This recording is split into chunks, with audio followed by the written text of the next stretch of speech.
Welcome to Chanel. The latest news. The explosions come every few seconds, sometimes in rapid clusters of 6 or more short blasts, sometimes deep and long and rib cage rattling, thundering across the snow-speckled hills that stretch along the front lines close to Bakhmut and Soledar. Then come the distant booms, the shorter punch of a mortar round blasting off on the roadside, and, occasionally, the bone-chilling, fizzing whoosh of an incoming artillery shell that sends us diving for cover on the frozen fields. This is the daily, constant, percussive chorus of war in the Donbass, where Ukrainian and Russian artillery, rocket and tank crews are slugging it out, trading blows in a fierce, but largely inconclusive struggle to break a months-long deadlock.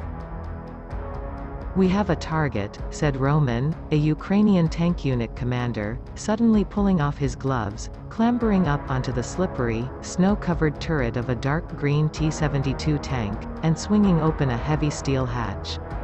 Another crew member, Vlad, scrambled out of a nearby foxhole, where he had been warming his grimy hands over a fresh fire, to help out. Seconds later, a skull-shaking explosion echoed across the valley and towards Bakhmut, as a US-supplied tank shell tore out of the gun barrel with a flash of orange, heading towards Russian positions on the opposite hillside. T-72s are old tanks. "This one's the same age as me," said Bogdan, a 55-year-old Ukrainian volunteer, turning to pat the huge, squat, Soviet-era machine behind him. "I used to drive one of these nearly 40 years ago. I can't believe I'm doing it again. But it works. It does the job." "But a Leopard would be better," said Volodymyr, another member of their three-man crew, with a low chuckle.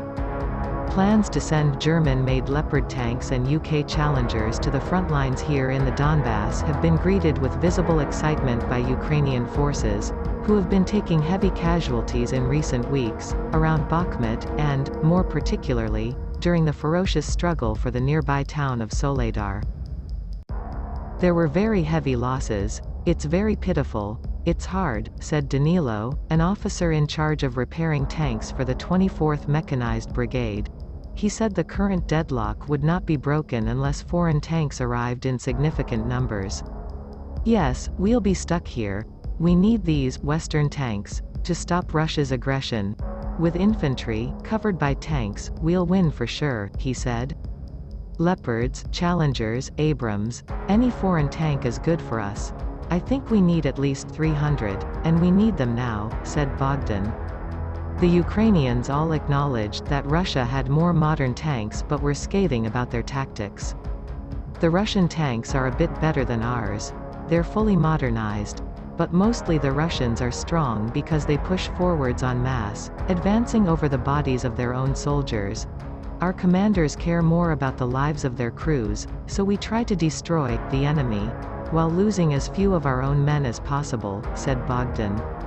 A more senior company commander in the 24th Brigade, with the code name Khan, took us to a rear position, past fresh trenches being dug in the fields by specialized machines, where several tanks were hidden under camouflage nets in a wooded area.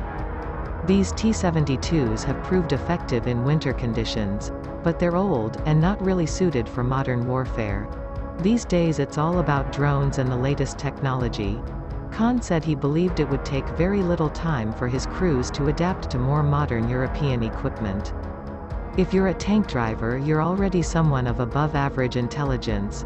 They'll be able to learn and adapt quickly," he said. Suddenly, an incoming Russian artillery shell landed several hundred meters away. Seconds later, another landed closer, and then closer still, sending soldiers and journalists diving for cover. The war in Ukraine has, in many ways, been a distinctly old-fashioned conflict, based on attrition, on devastating artillery strikes, and on dug-in positions reminiscent of the trenches of World War I. But the war has also revealed the limitation of tanks, most clearly in the first weeks of the conflict when nimble Ukrainian infantry destroyed many huge Russian armored columns with shoulder-launched rockets. "In the old days, it was all about tanks. Now it's about these new rocket systems," said Volodymyr. "But the coming months could yet see Western tanks, if deployed quickly, and in large numbers, play a decisive role."